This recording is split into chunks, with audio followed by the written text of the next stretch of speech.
welcome back to the reading of the poem of the Man God, written by Maria Valtorta, Volume 4, Chapter 431, Part 2, Arrival at Nazareth. They have now arrived at the door of the house. While Jesus knocks, Judas of Alphaeus comments, "It would be the case to say, 'Open, my sister, my spouse, my beloved immaculate dove.'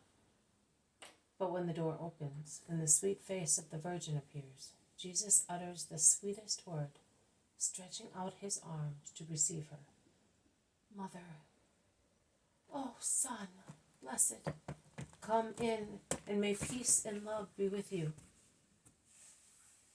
and with my mother in the house and those in it,' says Jesus, entering, followed by the others. 'Your mother is in there, and the 2 women disciples are busy baking and doing the washing,' explains Mary, after exchanging greetings with the apostles and her nephews, who discreetly withdraw, leaving mother and son alone. 'Here I am with you, mother. We will be together for some time. How sweet it is to come back, the house and you above all. Mother, after so much traveling amongst men, and men become more and more acquainted with you, and through such knowledge of you, they become divided into 2 groups, those who love you and those who hate you, and the latter group is the bigger. Evil perceives that it is about to be defeated, and it is furious, and makes people furious. How is the girl? A little better, but she was on the point of death, and her words, now that she is not delirious, correspond, although they are more reserved, to those which she spoke while raving. It would be a lie to say that we have not reconstructed her history. Poor girl. Yes, but Providence watched over her. And now? Now, I do not know. Aurea does not belong to me as a creature. Her soul is mine. Her body belongs to Valeria. For the time being, she will stay here to forget. Martha would like to have her. I know, but I am not entitled to do anything without permission of the Roman lady. I do not even know whether they purchased her with money or simply used the weapon of promises. When the Roman lady will claim her, I will go in your place, son. It is not right that you should go. Let your mother see to it. We women, the least beings for Israel, are not noticed so much if we go and speak to Gentiles. And your mother is so unknown to the world. No one will notice the Jewess of the common people going through the streets in Tiberias, enveloped in her mantle, and knocking at the door of a Roman lady. You could go to Joanna's and speak to the lady there. I will do that, son. May your heart be relieved, Jesus. You are so distressed. I understand, and I would like to do so much for you. And you do so much, Mother. Thank you for everything you do. Oh, I am a very poor help, son, because I am not successful in making you loved, in giving you joy, as long as you are allowed to enjoy some. So what am I? A poor disciple indeed. Mother, do not say that. My strength comes to me through your prayers. My mind rests thinking of you. And see, my heart finds comfort thus, with my head against your blessed heart, Mother of mine. Jesus has drawn his mother to himself, as she was standing in front of him,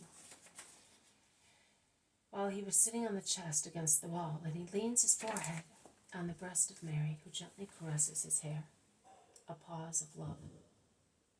Jesus then raises his head, stands up, and says, "Let us go to the others and then to the girl." And he goes out with his mother into the kitchen garden. The 3 women disciples, standing at the door of the room where the sick girl is, are talking to the apostles. But when they see Jesus, they become quiet and kneel down. "Peace to you, Mary of Alphaeus, and to you, Martha and Naomi. Is the girl sleeping?" "Yes, she is. She is still feverish, and her temperature stupefies and consumes her. If it persists like this, she will die. Her frail body will not resist the disease, and her mind is upset by remembrances," says Mary of Alphaeus. and she does not react because she says that she wants to die, so that she may not see any more Romans, confirms Mirtha. And that grieves us because we are already fond of her, says Naomi. Be not afraid, replies Jesus, going as far as the threshold of the little room and lifting the curtain. On the little bed against the wall facing the door appears the little thin face of the girl, bright red at the cheekbones, while all the rest is snow white, buried in the mass of her long golden hair. She is sleeping restlessly, muttering incomprehensible words through her teeth, and with her hand abandoned on the blankets, she now and then makes a gesture as if she were rejecting something.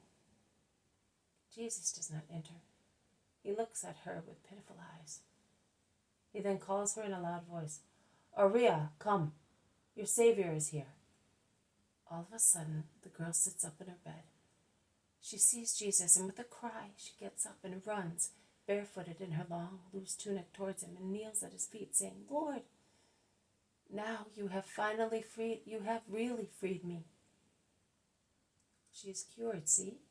She could not die because she must become acquainted with the truth first. And to the girl who is kissing his feet, he says, Rise and live in peace. And he lays his hand on the no longer feverish head. Aurea, in her long linen dress, perhaps one of the virgins, so long as to form a train, her loose hair falling over her slender figure like a mantle, her gray-blue eyes still bright because of the temperature which has just dropped, and of the joy which has just filled her, looks like an angel. Goodbye. We are withdrawing into the workshop while you look after the girl and the house, says the master. And followed by his 4 apostles, he goes into Joseph's old workshop, and they sit on the benches no longer used. This has been a reading from the poem of the Man God, written by Marie Valtorta, Volume 4.